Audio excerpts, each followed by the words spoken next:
विराज जाएं, सब लोग विराज जाएं।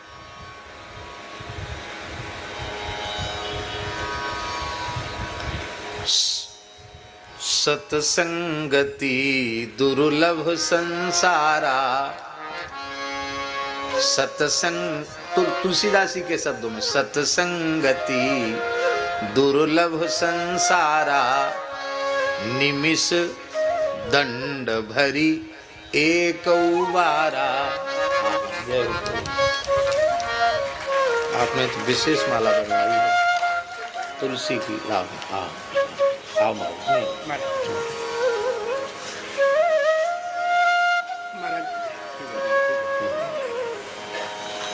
मैं झांसी से भी हूँ, पीयूष रावत पर। हाँ जय जय।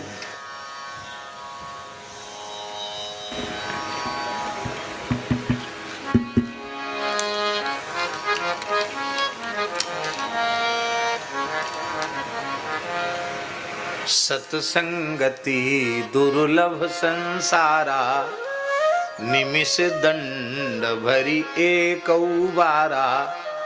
महाराज जी, पलक गिराने का जो समय है उतना क्षण भी सत्संग का सुदुर्लभ है।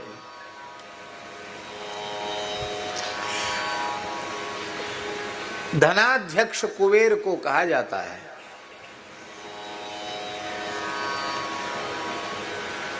पर कुबेर का खजाना भी एक समय समाप्त हो जाता है।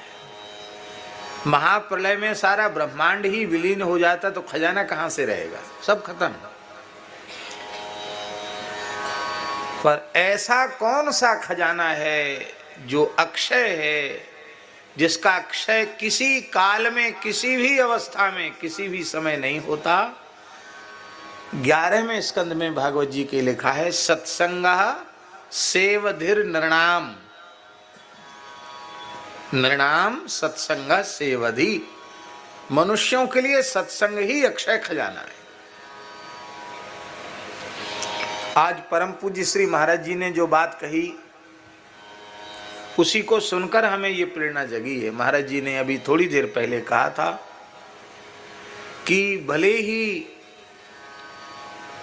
अपने किसी दुष्प्रारब्ध से, कुसंस्कारों से, सावधानी की कमी से अथवा साधन की उदासीनता से सत्पुरुषों की सत्संग की सन्निधि का तात्कालिक लाभ किसी को मिलता हुआ न दिखाई पड़े, किंतु भगवत संकल्प से यदि किसी को साधु पुरुष का संग मिला है, सत्संग मिला है, तो कभी न कभी वह प्रभावी अवश्य होगा, वो नष्ट नहीं होगा। ये बात महाराज जी ने थोड़ी देर पहले कही।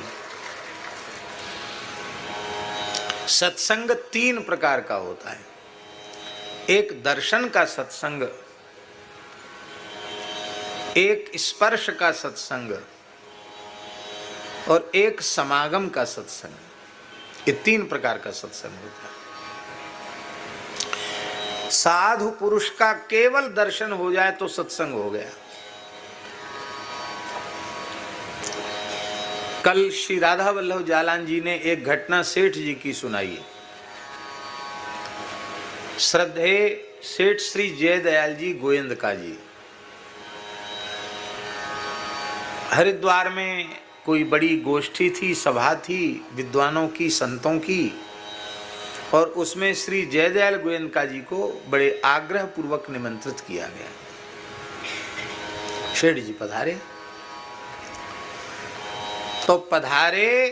तो वहां के जितने लोग थे, विद्वान ब्राह्मण वक्ता अथवा साधु संत, वे सब के सब एक साथ उठ के खड़े हो गए। तो इससे सेठ जी को बहुत संकोच हुआ। उन्होंने कहा, भाई ये तो मर्यादा, वो तो वैसी पूजा सम्मान आदि से बहुत दूर रहते थे। तो वहां के संतों ने, ब्राह्मणों ने, महापुरुषों ने कहा कि आप अपने को कुछ भी कहो, आप क्या हो ये आप जानो, भगवान जाने, पर इतना हम लोगों को अनुभव हो रहा है कि आपके मंगलमय दर्शन मात्र से यहाँ का पूरा वातावरण परिवर्तित हो गया। ये है किसी भगवत प्राप्त पुरुष के सभा में प्रवेश का फल, उसके दर्शन का फल। ये दर्शन का सत्संग है। स्पर्श का सत्संग।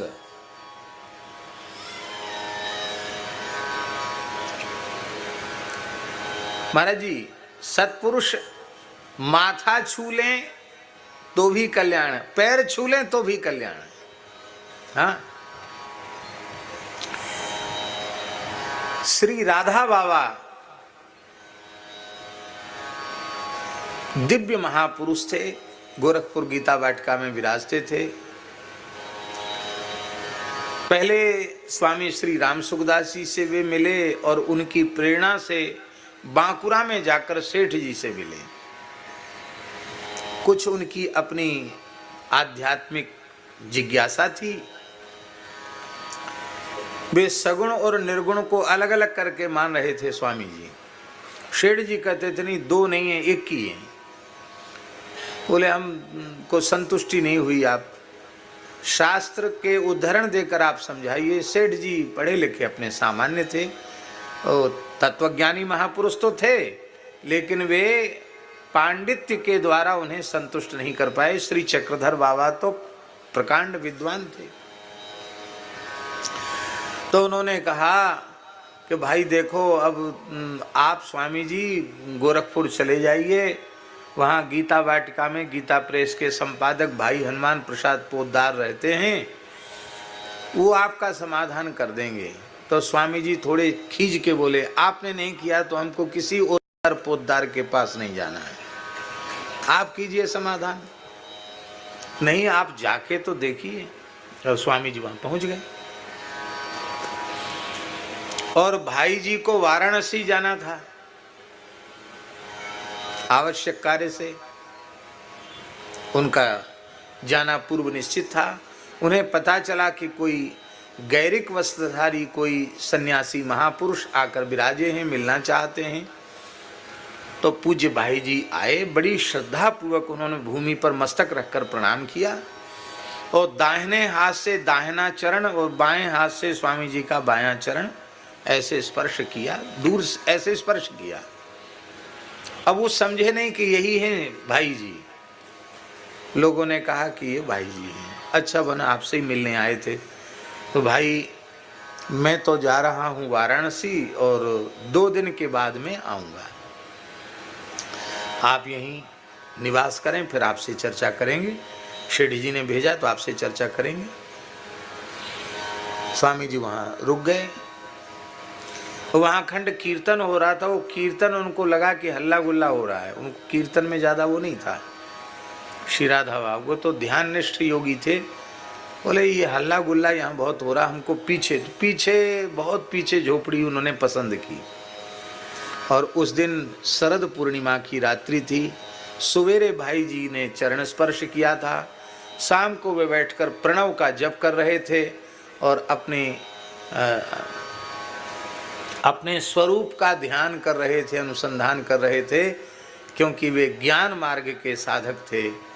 और उसी समय उन्हें श्याम सुंदर की मुरली सुनाई पड़ी और वे भाव सिंधु में डूब गए। प्रणव का जब छूट गया, हरे राम राम राम हरे हरे, हरे कृष्ण कृष्ण कृष्ण हरे हरे, ये महामंत्र भीतर से शुरू हो गया और साक्षात नीलमणि श्री कृष्ण का अनुभव उनको हो गया। और उन्होंने कहा कि ये पोद्दार महाराज के स्पर्श का प्रभाव था। क्या कहा उन्होंने? उनके स्पर्श का प्रभाव। ये श्री राधा बाबा ने स्वीकार किया कि पोद्दार महाराज ने जो स्पर्श किया उसका प्रभाव था। भक्तमाल में एक राजा की कथा महाराज जी आती है। वो संत वेश में बहुत भाव रखता था। वो जो भाट भाड़ वगैरह होते उनको कुछ नहीं देता था। बोले इनको तो पैसा देना ठीक नहीं, साधुओं की सेवा करो, ब्राह्मणों की सेवा करो, गौओं की सेवा करो, ये उसका भाव था। गौ ब्राह्मण संतों का उपासक था। तो भाणों ने उसका मखौल करने के लिए, ऐसे तो ये देता नहीं, साधु बन के कुछ दे देगा, तो भाणों ने साधुओं का भेष बनाया और खोल करताल लेकर सीताराम राधे श्याम कीर्तन करते हुए वहाँ गए। ये होता है जो मनवाणी क्रिया से सत्य में प्रतिष्ठित होता है, उसके सामने छल कपट चलता नहीं, वो खुल जाता है, कलई खुल जाती है। तो वो आए तो साधु की नकल करके थे, पर ऐसे धर्मनिष्ठ राजा का सामना हुआ, दृष्टि पड़ी कि वो अपनी नकल भूल गए, असल में आ गए। तो भाणों जैसा नाटक करने लगे। वो भाण जैसे नकल करके हंसाते हैं, लोगों को प्रहसन करते हैं, तो भाणों का ही काम करने लगे वो। पर राजा की निष्ठा में अंतर नहीं आया। राजा ने कहा भले ही सारी सभा इन्हें भाण मान रही है, पर ये संत के वेश में आए हैं, तो हम तो इनके चरण धोएंगे। तो नाभाजी लिखते हैं, भाण भेष गाढ़ो गयो, दरस परस उपजी भगति, एक भूप भागवत की, कथा सुनत हरि होय रति।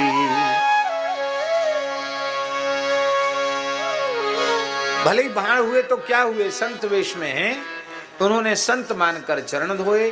तो राजा ने स्पर्श किया उनके पैरों का, तो राजा का दर्शन हुआ और राजा का स्पर्श हुआ। तो नाभाजी लिखते हैं उपजी भक्ति, उन भाणों के भीतर भक्ति उत्पन्न हो गई। वे रोने लग गए, उन्हें पश्चाताप होने लग गया कि अरे क्या राजा से पैर धुलाने लायक हम हैं? अरे हम इसको क्या ठगने आए, हम खुद ही ठगा गए। और यह वेश इतना पवित्र है कि राजा को नतमस्तक कर दिया। तो हे प्रभु, अब ये वेश नकली नहीं असली ही रहेगा, अब इसका त्याग नहीं करेंगे। तो राजा तो जानता था कि ये किस लिए आए हैं, संत वेश बनाकर। तो राजा ने उनको खजाने में ले जाकर खड़ा कर दिया और कहा महाराज, दूसरे संतों को तो दक्षिणा दी जाती थी, आपकी जितनी राजी आवे और जितना उठाकर यहाँ से सोना चांदी हीरा जवाहरात ले जाना चाहो ले जाओ। पर उनके भीतर तो भक्ति प्रकट हो चुकी थी, इसलिए उन्होंने कहा महाराज इस धन में दुर्गंध आ रही है।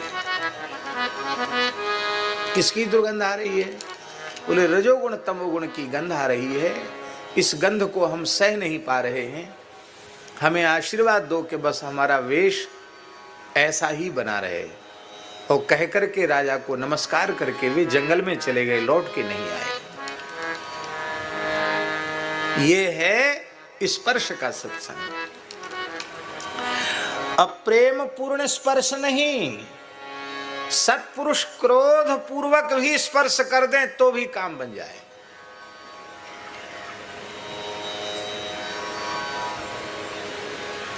लंकनी ने हनुमान जी को चोर कहा और कहा कि मैं तो चोरों को ही खाती हूं। ब्रह्मा जी ने कह दिया कि जो आवे चोरी छिपे उनको खाओ, यही तुम्हारी खुराक है।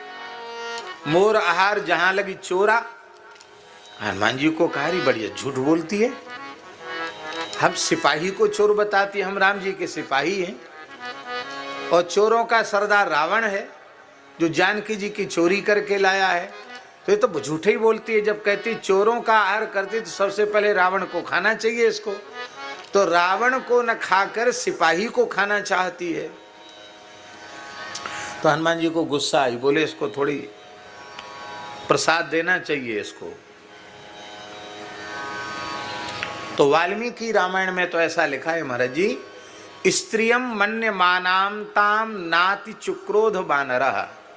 हनुमान जी को गुस्सा तो आया, लेकिन उस गुस्से पर उन्होंने क्रोध पर लगाम लगाई कि रे स्त्री है, एक में ही मर जाएगी, स्त्री वध का पाप लगेगा। ध्यान से सुनो, हमारे धर्म शास्त्र में लिखा है 10 ऋषियों की हत्या के समान एक स्त्री की हत्या का पाप है। इसलिए स्त्री अवध्या कही गई है, क्योंकि वह वात्सल्य का मूल है, जननी है। और संसार की समस्त जननियों की जननी गौ माता है। इसलिए गौ माता को भी वेद बार बार अग्न्या अग्न्या अग्न्या अवध्या कहता है, यदि 10 ऋषियों की हत्या का पाप एक स्त्री की हत्या से है, तो हम समझते हैं कि 1000 ब्रह्मर्षियों की हत्या का पाप एक गाय की हत्या से है। गाय की तुलना तो हो ही नहीं सकती है। तो हनुमान जी ने सोचा स्त्री है, मर न जाए, तो धीरे से थप्पड़ जमाया। लेकिन मुट्ठी का एक महाकपिहनी, रुधिर बमत धरनी धनमनी। खून की उल्टी हो गई, रक्त निकल गया। रक्त निकल गया तो वो विरक्त हो गई। लोग कहते हैं बड़े विरक्त हैं। विरक्त माने बिगता है, रखता है। इसके तो खून निकल ही गया, दूषित खून निकल गया।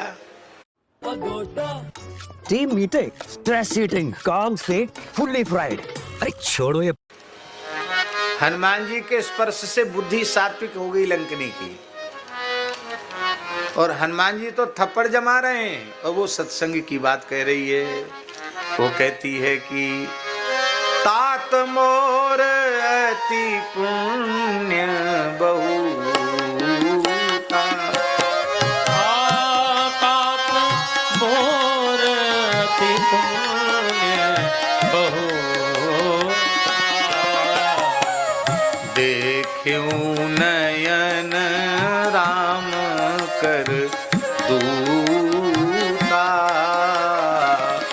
देखूं नयन राम कर दूता। महाराज जी वही पहले चोर कह रही थी, अब वह दूत कहने लगी, राम जी का दूत कहने। बुद्धि शुद्ध हो गई। ये है स्पर्श का सत्संग। और वो कहती तात स्वर्ग अपवर्ग सुख, धैर्य तुला एक अंग, तूल न ताहि सकल मिल, जो सुख लव सत्संग।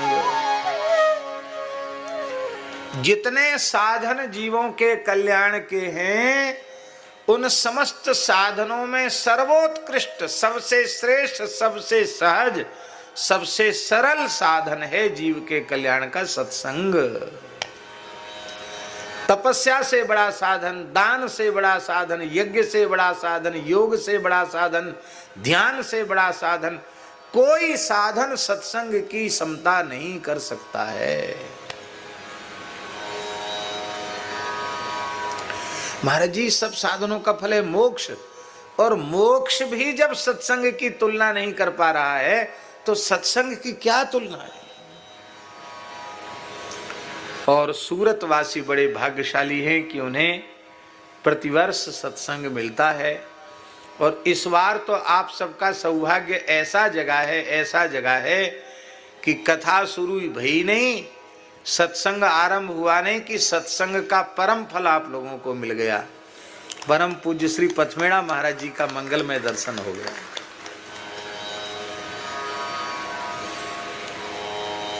हम अपनी बात आप पर थोप तो नहीं रहे हैं, पर अपने भावना व्यक्त करने का अधिकार सबको है।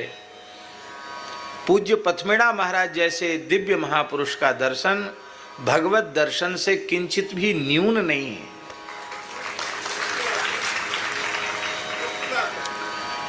तस्मिन तज्जने भेदा भावा, देवर्षि नारद जी कहते भगवान और भगवान के जन में अभेद होता है। भगवान के श्री नित्य गोलोक विहारी श्री कृष्ण के संकल्प से ही गो सेवा का भाव सब में प्रतिष्ठित करने के लिए, गो उपासना का भाव इस भारतवर्ष की धरा पर पुनः प्रतिष्ठित करने के लिए ही भगवत संकल्प से पूज्य पथमेड़ा महाराज धरती पर पधारे। हम लोग भाग्यशाली हैं कि उनका मंगलमय दर्शन इस युग में हम लोग कर पा रहे हैं। होना तो यह चाहिए कि कुछ गोभक्त गो सेवक नहीं, संपूर्ण राष्ट्र संपूर्ण विश्व ऐसे दिव्य महापुरुष के स्वरूप को, उनके मंगलमय दर्शन को, उनकी वाणी को मूल मंत्र मान करके गो सेवा और गो रक्षा के व्रत को धारण करें और भारत ही नहीं सारे संसार की धरती से गोवध का कलंक मिट जाए। आज हम एक बात कह रहे थे, भले ही विनोद में कह रहे थे लेकिन बात सच्ची थी। आपको याद है क्या कह रहे थे हम कह रहे थे कि अभी भारत विकसित नहीं हुआ, विकासशील है और परिकल्पना की जा रही है कि इस सन तक भारत पूर्ण विकसित हो जाएगा। अच्छी बात है, पर महाराज जी जब अभी पूर्ण विकसित नहीं है, विकासशील है, तब वर्तमान का विकास किस प्रकार का है आप विचार करो। वैदिक सनातन धर्म का मूल जो वर्णाश्रम व्यवस्था है वो प्रायः नष्ट हो रही है। तो आज हम बोल रहे थे, सवेरे कुछ लोग बैठे थे तो मैंने कहा जब तक वर्णाश्रम व्यवस्था शिथिल है तब तक विकासशील है और विकसित होते होते खत्म हो जाएगा। हम आपसे पूछते हैं, This is the world's first reusable cotton swab. It can remove up to 10 times more earwax. जो हमारा अस्तित्व है, जो हमारी पहचान है, जो हमारा मूल है वही मिट जाए तो ऐसे आसुरी विकास से हमारा क्या लाभ होगा।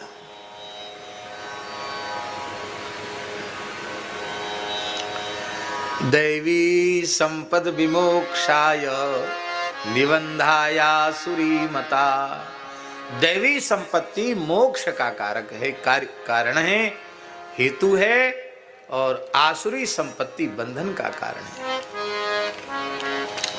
वर्तमान के लोग जिसे विकास मान रहे हैं या पूर्ण विकसित मान रहे हैं, जिसमें वर्ण संकरता बड़ी तेजी से बढ़ रही है,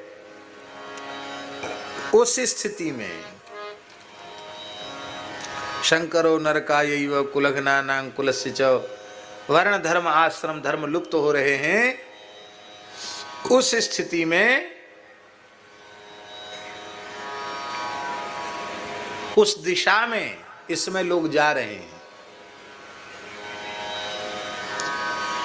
अब तो भक्ति करने वाले लोग भी खुले मंचों पे कहने लग गए हैं कि कोई जात पात बिल्कुल मत मानो, वर्ण आश्रम मत मानो, आप केवल भक्त को देखो, उसी से संबंध जोड़ लो।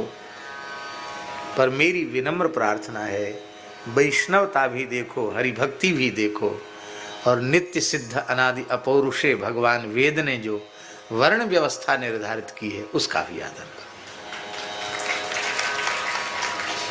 बड़ी तेजी से अंतरजातीय विवाह हो रहे हैं और इसी को विकास माना जा रहा है। जो हिंदुत्व की रक्षा की बात करते हैं उनकी विचारधारा भी यही है कि सब एक हो जाना चाहिए।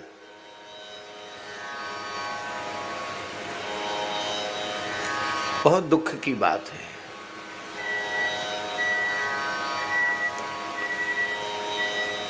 क्या कर्तव्य है, क्या अकर्तव्य है, इस संबंध में कोई व्यक्ति विशेष या समुदाय विशेष प्रमाण नहीं हो सकता। इस संबंध में नित्य सिद्ध अनाद्य पुरुषे वेद और वेदानुकूल भगवान व्यास की वाणी ही प्रमाण है और कोई दूसरा प्रमाण नहीं है।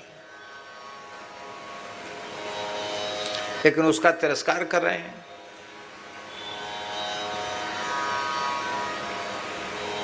उसका परिणाम क्या होगा जानते हैं? यह शास्त्र विधि मुत्सृज्य वर्तते काम कारतः न स सिद्धिमवाप्नोति न सुखम न परांगतिम। शास्त्र विधि का त्याग करके जो मनमाने तरीके से कुछ भी करेगा उसको सिद्धि तो होनी ही नहीं, सुख भी नहीं होना, उसकी सद्गति भी नहीं होनी। तो आप लोग सोच रहे होंगे अपने मन में कि आप जिसे विकास कहते हैं या विकासशीलता कहते हैं या जिसे विकसित राष्ट्र कहते हैं, आप मने हम लोगों का विचार, साधुओं का विचार, उस हमारा विचार नहीं, भगवान व्यास का विचार, कृष्ण द्वैपायन भगवान वेद व्यास का विचार। हमारा विचार का मतलब व्यास जी का विचार। हमारा विचार भी तभी तक प्रमाण है, आदर के योग्य है, जब तक भगवान व्यास की वाणी से प्रमाणित है। उसके विरुद्ध है तो हमारी वाणी प्रमाण नहीं है।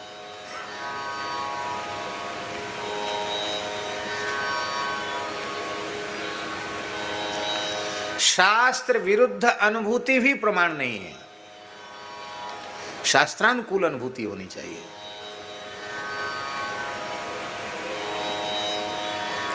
तो राम जी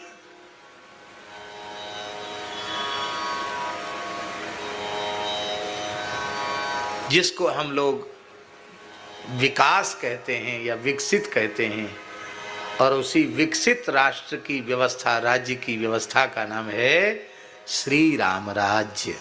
क्या नाम है? जिसमें सभी वर्ण अपने आश्रम, अपने वर्ण धर्म में प्रतिष्ठित हैं, सभी आश्रम अपने आश्रम धर्म में प्रतिष्ठित हैं।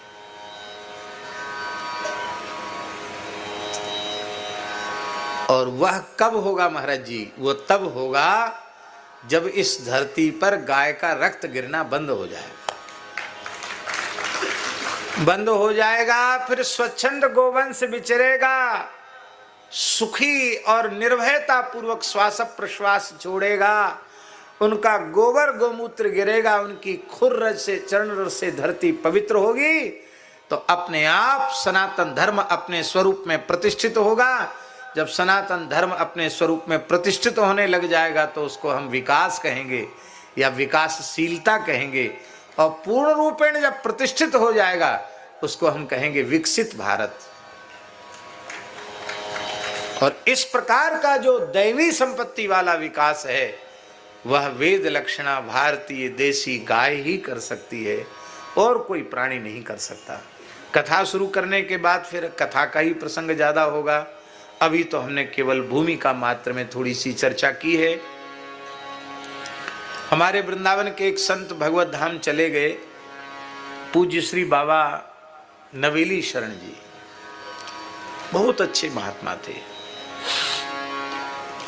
साधु पुरुष के जितने लक्षण शास्त्रों में कहे गए हैं, भगवत कृपा से वे सब उनमें प्रतिष्ठित थे। अनिकेत, अमानी, वैराग्यवान, प्रचार प्रसार से दूर रहने वाले, अपरिग्रही, सब कुछ उनमें लक्षण थे। उनमें बड़े अच्छे महापुरुष थे। उन्होंने एक बात बड़ी व्यथित होकर हमसे कही,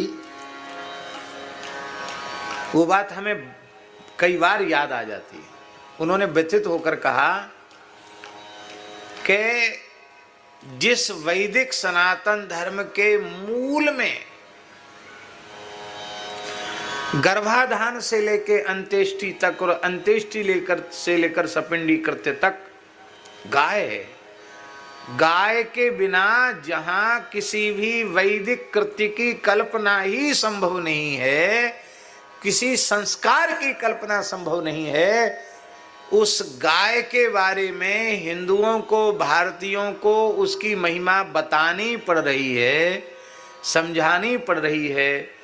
कहते मेरे लिए इससे अधिक पीड़ा की और कोई दूसरी बात नहीं है। बात ऐसी थी कि हमने उनसे एक बात कही। मैंने उनको कहा कि महाराज जी कई जगह पथमेड़ा महाराज जी आज्ञा करते हैं, तो उन्हीं के यहाँ से गो कथा लिखना शब्द आरंभ हुआ। तो लोग कहते गो भागवत कथा क्या होती है, गो कहाँ से इसमें घुसे आई। लोग पूछते हैं, पूछने वाले, कि हर जगह गाय की बात आप ले आते हो, कहाँ से आ गई। मैंने उनसे इस संबंध में जिज्ञासा की कि हम तो जो प्रेरणा होती है हम बोलते हैं, या आप इस संबंध में बताइए। तो उन्होंने कहा पूर्व काल में इस शब्द को कहने की आवश्यकता इसलिए नहीं थी कि स्वाभाविक रूप से गो भक्ति और गो उपासना के संस्कार सब में व्याप्त थे, पर आज ये दुर्भाग्य का समय है कि गाय की बात भारतीयों को समझानी पड़ रही है, बतानी पड़ रही है। ये सौभाग्य की बात नहीं है, ये प्रशंसा की बात नहीं, ये निंदा की बात है।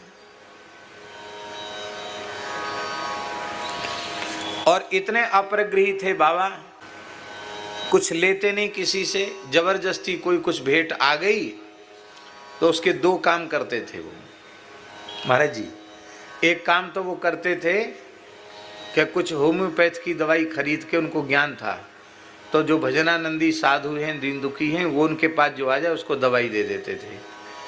और फिर उससे जो बच जाए तो वो कभी सूरश्याम गौशाला, तो कभी जड़खोर गोधाम, और कभी पूज्य पथमेड़ा महाराज जी आए तो हमको दिया उन्होंने, ये महाराज जी को वहाँ दे देना। भले ही 1000-2000 रुपये ही क्यों ना हो, पर अपने पास नहीं रखते। कहते बस ये संत के लिए है और ये गाय के लिए है। हाँ जी। और अपने स्वयं ऐसे महापुरुष थे, उनका 20-22 साल पुराना हाथ का पंखा हमारे पास रखा है। कोई पंखा, सामान्य पंखा हाथ का 22 साल चल सकता है क्या? बोलो, नहीं चल सकता ना। पर वो फट जाता तो उसी में पुराना कपड़ा लगा के सिलाई कर लेते, उसी से अपना गुजारा करते। अपना कोई खर्चा ही नहीं था, 1 पैसे का खर्च नहीं था। कपड़ा भी फटा पुराना, ऐसा भी नहीं था कि वो संग्रह करके रखते हों। बहुत से लोग फटा पुराना पहनते हैं, ठेगरी चढ़ाते हैं, लेकिन वो संग्रह करके रखते, वो संग्रह भी नहीं रखते थे। नारायण भगवान की बड़ी कृपा है, इस बहाने हम लोगों को कृष्ण लीला चिंतन का अवसर मिलेगा। महाराज जी 10वां स्कंद चल रहा है, तो पिछली बार ऊखल बंधन लीला तक हुई थी, अब वहां से आगे की चर्चा इस बार 7 दिन होनी है। निष्काम भाव से यह आयोजन है, इसलिए सत्संग भूल गए, याद दिला दिया इन्होंने। 5 दोहा रामचरितमानस का चल रहा है, तो 5 दोहा करके फिर कथा आरंभ होगी। और पूज्य महाराज जी को स्नान संध्या करना है, तो हम सोचते हैं कि 10-15 मिनट में 5 दोहा हो जाएंगे। उसके बाद महाराज जी स्नान संध्या के लिए प्रस्थान करेंगे। और आज बैठक भी है रात्रि में, और कल ही महाराज जी को प्रस्थान भी करना है, तो अत्यंत व्यस्त कार्यक्रम है। देखो द्वारकाधीश जी का नाम लेती, द्वारकाधीश जी के पुजारी जी आ गए। द्वारिकाधीश की जय जय श्री राधे। उनको यहाँ रखो, ठाकुर जी को यहाँ, सामने लोगों को दर्शन नहीं हो रहा है यहाँ। हाँ बस। तो हम अब महाराज जी इस माला को उतार दें, भारी लग रही है थोड़ी। स्वामी जी इतनी बढ़िया प्रेम से बना के लाए तुलसी और गुलाब की, तो हमने कहा भाई थोड़ी देर धारण करें माला।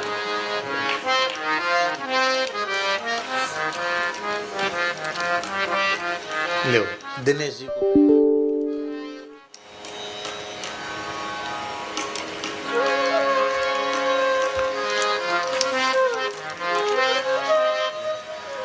अयोध्या कांड चल रहा है। हाँ एक बात और कह दें, महाराज जी हम सब पर कृपा करने, दर्शन देने तो आए ही हैं, और हम तो कहेंगे ही। आज महाराज जी की उपस्थिति में भी निवेदन कर रहे हैं, आप सब सूरत के गो भक्तों को झरा न्योता है,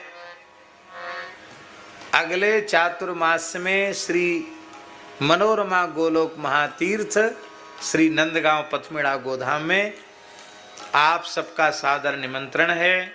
रामचरितमानस का क्रमिक प्रवचन चल रहा है, उसमें भरत जी चित्रकूट तक पहुंच चुके हैं। यहाँ तक की चर्चा वृंदावन में 3 महीने की कथा में की। अब आगे की कथा में केवल भरत चरित्र ही नहीं, भगवान जहाँ तक आगे ले जाएंगे 2 महीने में, हो सकता है ठाकुर जी कृपा करें तो पूरी मानस जी ही पूरी हो जाए।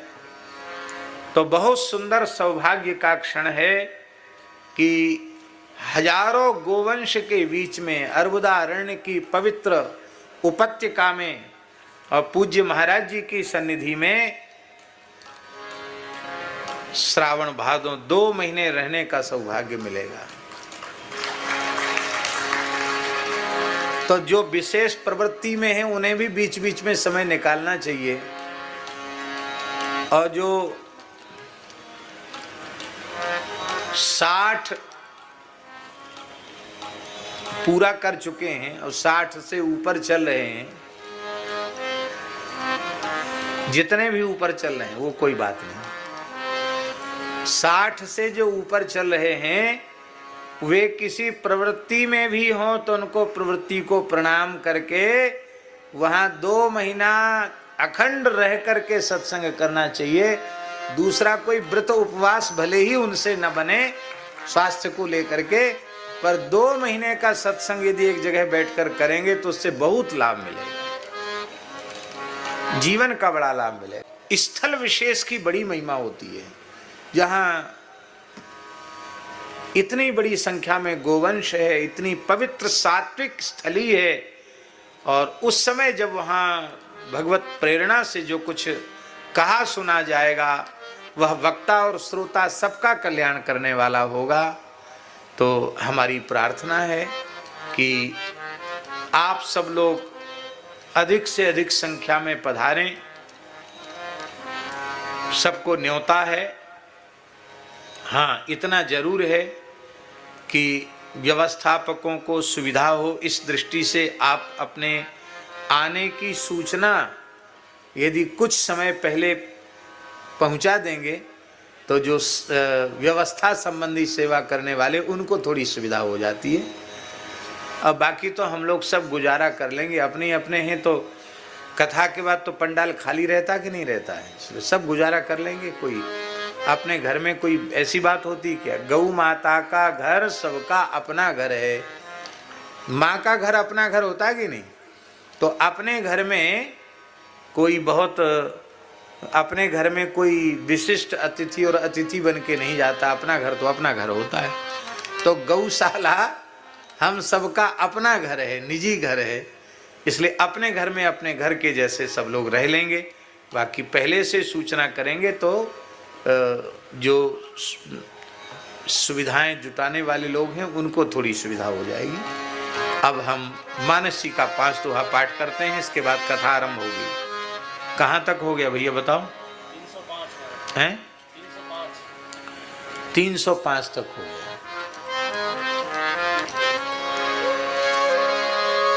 अयोध्या कांड दोहा संख्या 305 मोबाइल में भी निकल आती है रामायण, और नहीं तो यहाँ गीता प्रेस की दुकान लगी है। 7 दिन तो आपको 5-5 दोहा पाठ करना ही पड़ेगा।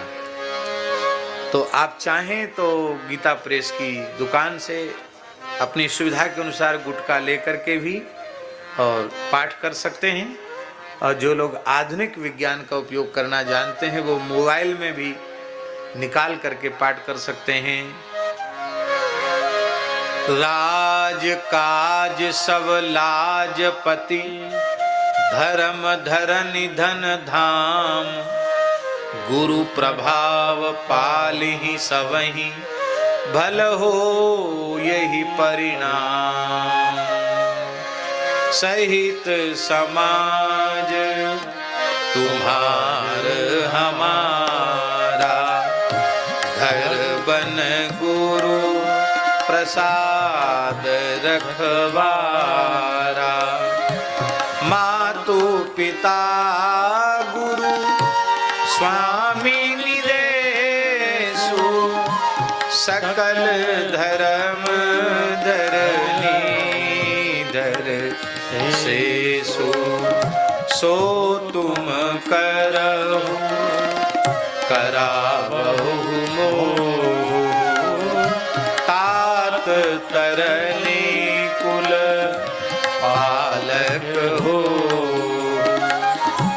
साधक एक सकल सिद्धि देनी, कीर्ति सुगति भूत विभूति में बेनी, सो विचारे सहे संकट भारी, करहु प्रजा परिवार सुखारी।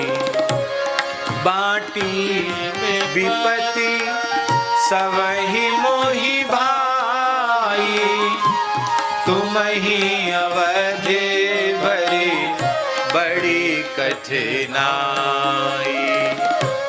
जानी तुम ही मृदु कहूँ कठोरा, कुसुमय तात न अनुचित मोह। सेवक कर पद नयन से मुख सो साहिब होय, तुलसी प्रीति की रीति सुनी सुख विसराहि सो। सभा सकल सुनी रघुवर बानी, प्रेम पयोधि अमीय जनु सानी। शिथिल समाज स्नेह समाधि, देखी दशा चुप शारद साधी। बरतहि भयो परम संतोषो, सन्मुख स्वामी विमुख दुख दोषो। मुख प्रसन्न मन मिटा विषादु, भाजन गूंगे ही गिरा प्रसादु। कीन सप्रेम प्रणाम बहोरी, बोले पानी पंकरुह जोरी। नाथ भयउ सुख साथ गए को, लहेउ लाहु जग जन्म भये को। अब कृपाल जस आयस होई, करो शीस धरी सादर सोई। सो अवलंब देव मोहि देई, अवधि पारो पावो जेहि से। देव देव अभिषेक हित, गुरु अनुशासन पाई। आन्यो सब तीरथ सलिल, तेहि कह कारजा। एक मनोरथ बड़ मन मानी, सभय सकोच जात कही नाहि। कहु तात प्रभु आयसु पाई, बोले वाणी स्नेह सुभाई। चित्रकूट सूची थल तीरथ बन, खग मृग सर सरी निर्जर गिरी गण। प्रभु पद अंकित अवनि विषेकी, आयुषु होई तो आवो देखी। अवसि अत्रि आयुष सिर धरऊ, साध विगत भय कानन चरऊ। मुनि प्रसाद बनु मंगल दाता, पावन परम सुहावन भ्राता। ऋषि नायक जहाँ आयसु देहि, राखेउ तीरथ जल तल ते। भरत सुख पावा, मुनि पद कमल मुदित सिर नावा, मुनि पद कमल मुदित सिर नावा, मुनि पद कमल मुदित सिर नावा। भरत राम संवाद सुनी सकल सुमंगल मूल, सुर स्वारथी सराय कुल बरसत सुर तरु फूल। धन्य भरत जय राम गुसाई, कहत देव हर्षत बरियाई। सुनि मिथिलेश सभा सब काहू, भरत बचन सुनि भयउ छाऊ। भरत राम गुण ग्राम सनेहु, पुलकित संसत राम विदेहु। सेवक स्वामी सुभाव सुहावन, प्रेम प्रेम अति पावन पावन। मति अनुसार सराहन लागे, सचिव सभासद सब अनुरागे। सुनि सुनि राम भरत संवादु, दु समाज ही हरस विषादु। राम मातु दुख सुख समझानी, कई गुण राम प्रबोधि रानी। एक कहीं रघुवीर बड़ाई, एक सराहत भरत भलाई। एक सराहत भरत भलाई। अत्रि कहेउ तब भरत सन शैल समीप सुकूप, राखिय तीरथ तोय तह पावन अमिय अनु। राम भरन पाई रामा, रामा जल भाजन सब दिए चलाई। रामा रामा सानुज आप, अत्रि मुनि साधु रामा। रामा सहित गए जहाँ कूप अगाधु रामा। रामा पावन पाथ पुण्य थल राखा रामा। रामा प्रमोदित प्रेम अत्रि अस भाखा रामा।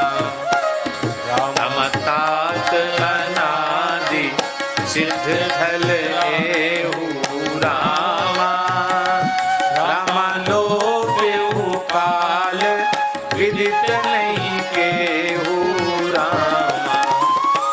रामा तब सेवकन सरस थल देखा रामा। रामा कील सुजल हित कूप विषेखा रामा। रामा विधि बस भयो विश्व उपकारु रामा। रामा सुगम अगम अति धर्म विचारु रामा। रामा भरत कूप अब कही है लोगा रामा। रामा अति पावन तीरथ जल जोगा रामा। रामा प्रेम सनेम निमज्जत प्राणी रामा। ओ रामा होई यही विमल करम मनवानी रामा। रामा होई यही विमल करम मनवानी रामा। ओ रामा हुई यही विमल करम मनवानी रामा। कहत कूप महिमा सकल, गए जहाँ रघुराय। अत्रि सुनायो रघुवरहि, तीरथ पुण्य पुण्य प्रभाव। श्री राम जय राम जय जय राम। श्री राम जय राम जय जय राम। श्री राम जय राम जय जय राम। श्री राम जय राम जय जय राम। श्री राम जय राम जय जय राम। श्री राम जय राम जय जय राम। श्री राम जय राम जय जय राम। श्री राम जय राम जय जय राम।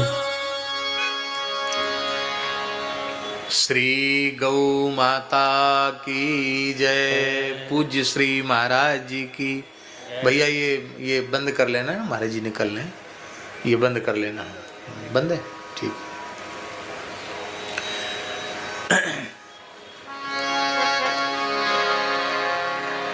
ऊखल बंधन लीला तक हुई थी और भगवान यमलार्जुन का उद्धार हो गया। वहां से आगे की चर्चा होनी है।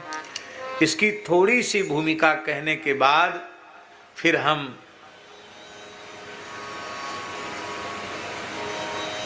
इसका आगे निरूपण करेंगे।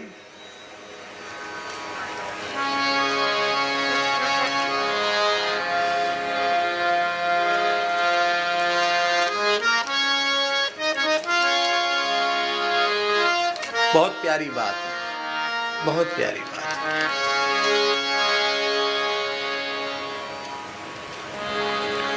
एक बात हम आपसे पूछना चाहते हैं, आप लोग उत्तर देना। आप भगवान को बहुत दूर से अनुभव करना चाहते हैं कि कुछ दूर से अनुभव करना चाहते हैं, अथवा भगवान के साथ खेलना चाहते हैं? आप क्या चाहते हैं बताइए, सही सही बताओ। हैं? क्यों भाई? खेलना क्यों चाहते हो भगवान के साथ?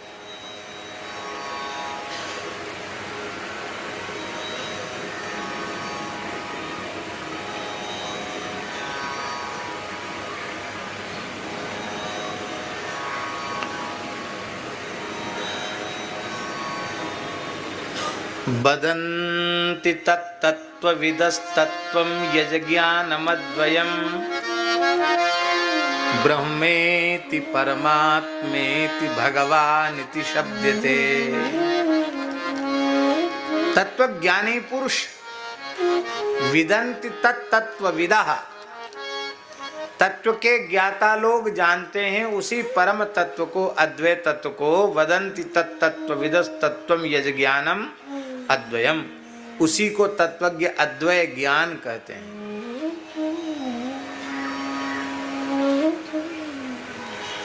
उसी अद्वय ज्ञान तत्व को ब्रह्म कहते हैं,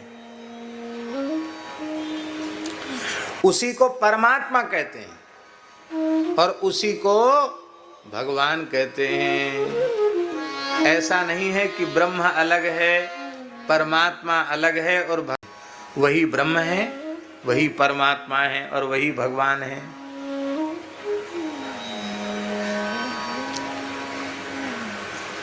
पर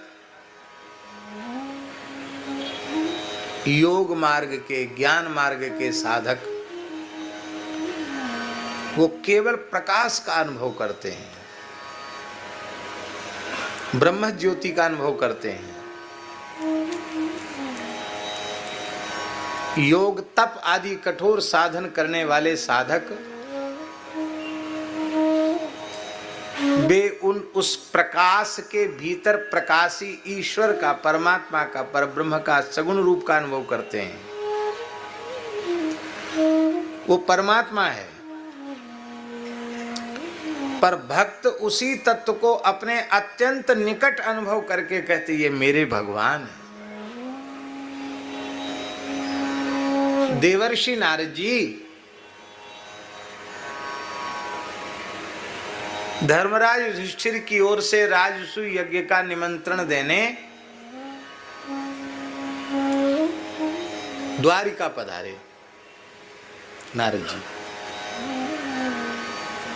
तो नारद जी आकाश मार्ग से आ रहे थे, तो जब द्वारिका के आकाश पर नारद जी आए तो द्वारिका वासी उठ के खड़े हो गए, बोले अरे आज लगता सूर्य भगवान द्वारिकाधीश का दर्शन करने आए, क्योंकि आकृति नहीं दिखाई पड़ रही, दूर से केवल प्रकाश ही प्रकाश दिख रहा था। तो उनको लगा कि सूर्य भगवान ही द्वारिकाधीश प्रभु का दर्शन करने आ रहे हैं। पर जब वह प्रकाश पुंज और नीचे आया तब भी कहने लगे नहीं नहीं, ये सूर्य नहीं है, ये तो सूर्य के समान तेजस्वी कोई तपोधन महात्मा है, कोई ऋषि है। अभी ये पता नहीं चला कि कौन है, कोई महात्मा है, कोई ऋषि है जो सूर्य के समान तेजस्वी है। और चर्चा कर ही रहे थे तब तक नारद जी क्षण भर में आ पहुंचे। अरे ये तो हमारे नारद जी हैं। इसी को साहित्यकारों ने कहा, शिशुपाल वध नामक महाकाव्य में कहा, क्रमादमम नारद इत्यबोधिसः, महाकवि माघ ने। अब देखो नारद जी एक हैं पर दूर से केवल प्रकाश दिख रहे हैं, और निकट आ गए तो प्रकाश के भीतर आकृति दिखाई पड़ रही है, और जब बिल्कुल निकट आ गए अरे ये तो हमारे नारद जी हैं। ऐसे ही भगवान के बहुत निकट होना ही भक्ति है। यही बात ये विशेष रूप में ऊखल बंधन लीला के प्रसंग में सुखदेव जी कह रहे हैं, नायम सुखापो भगवान देहि नामुत मानद,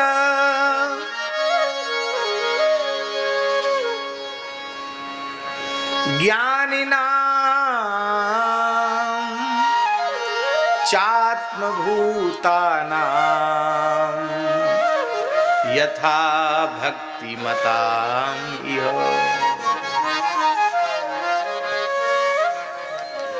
इस श्लोक का श्रवण करने के बाद भी कोई आग्रह करे कि श्रीमद् भागवत का तात्पर्य अद्वय ज्ञान में है,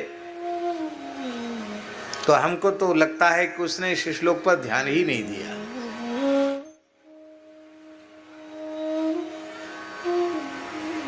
हाँ, क्या कहना।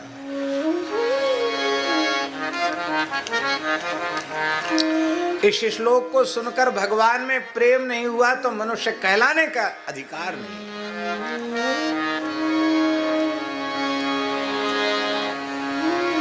नायम सुखापो भगवान देहि नाम, देहवादियों के लिए भगवान उतने सुलभ नहीं है, सुखदेव जी कह रहे हैं। देहवादी कौन कौन है? देहवादी का अर्थ है जिन्हें अभी देहाध्यास बना हुआ है।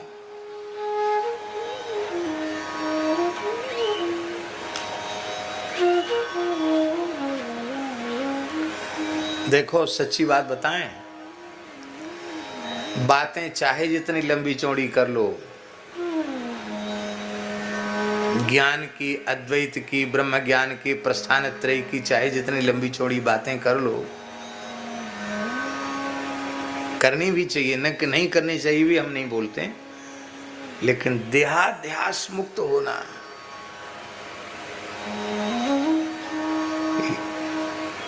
बड़ा कठिन है। स्वामी जी हमारे एक जी उनसे पढ़ रहे थे, और हमारे साथ भी पढ़ते थे, धर्म संघ वाले गुरु जी के यहाँ व्याकरण भी पढ़ते थे, अच्छे महात्मा थे। तो संभवतः उड़ीसा का शरीर था उनका, बहुत अच्छे महात्मा।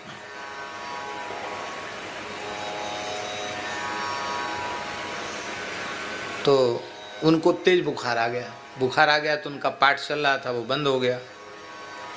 खैर ठीक हो गए, ठीक होने के बाद उन्होंने स्वामी जी से जिज्ञासा की, परम श्रद्धेय स्वामी श्री अखंडानंद सरस्वती जी महाराज से जिज्ञासा की कि स्वामी जी, आप जब पढ़ा रहे थे तब तो हमको ऐसे ही लगता था कि मैं शरीर नहीं हूँ, मैं देह नहीं हूँ, लेकिन जब बुखार आया तो सब ज्ञान ध्यान वेदांत का कहाँ चला गया। फिर न ब्रह्म का चिंतन हुआ, न भगवान का चिंतन हुआ, डॉक्टर का चिंतन और शरीर में टूटन हो रही, जूड़ी आ रही, तकलीफ। तो हमको लगा कि जितनी देर सुनते उतनी देर भले ही लगता हो ऐसा कि हमारा देहाध्यास नहीं है, मैं देह नहीं, इंद्रिय नहीं, मन नहीं, बुद्धि नहीं, चित्त नहीं, क्योंकि ये सब जड़ प्रकृति है और मैं प्रकृति से विलक्षण कूटस्थ चैतन्य प्रत्येगात्मा हूँ। बाद में ये ज्ञान कहाँ चला जाता है।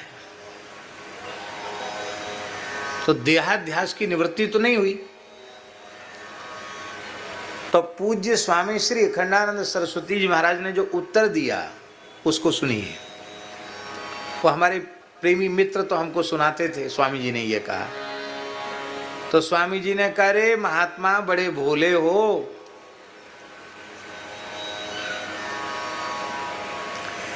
देहादि प्रकृति का अतिक्रमण तो भगवान के अनुग्रह से होगा। क्या कहा? स्वरूप में स्थिति देहादि प्रकृति का अतिक्रमण भगवान की कृपा से होगा, भगवान के अनुग्रह से होगा। शास्त्र रक्षा के लिए वेदांत पढ़ो, कल्याण तो राम राम करने से होगा। क्या कहा? ये स्वामी जी के वचन थे। शास्त्र रक्षा के लिए वेदांत पढ़ो, और जिस तुम देहाध्यास की विस्मृति कह रहे हो वो अपने पुरुषार्थ प्रयास से नहीं, वो भगवान की कृपा से होगा। शास्त्र की रक्षा के लिए वेदांत पढ़ो, बाकी कल्याण तो राम राम से होगा, राम नाम लेने से होगा। तो हमसे वो बोले कि हम तो बस स्वामी जी से पढ़ने के बाद पढ़ाई लिखाई छोड़ के राम ही राम करेंगे। हमको तो पता चल गया कि बात जो समझने लायक थी वो समझ ली, अब राम राम करना है।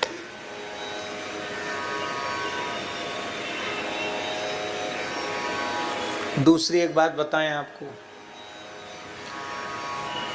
एक और महापुरुष थे, पूज्य संभवतः करपात्री जी के ही शिष्य थे वो, जज स्वामी, पूज्य स्वामी श्री विपिन चंद्रानंद सरस्वती अखंडानंद आश्रम में विराजते, हमसे बड़ा स्नेह करते थे, दंडी स्वामी थे, पूज्य स्वामी करपात्री जी के ही शिष्य थे। वो हमारे खाक चौक में महाराज जी के पास आए, पहाड़ी बाबा महाराज के पास, बोले पूज्य स्वामी श्री वामदेव जी ने हमको भेजा है,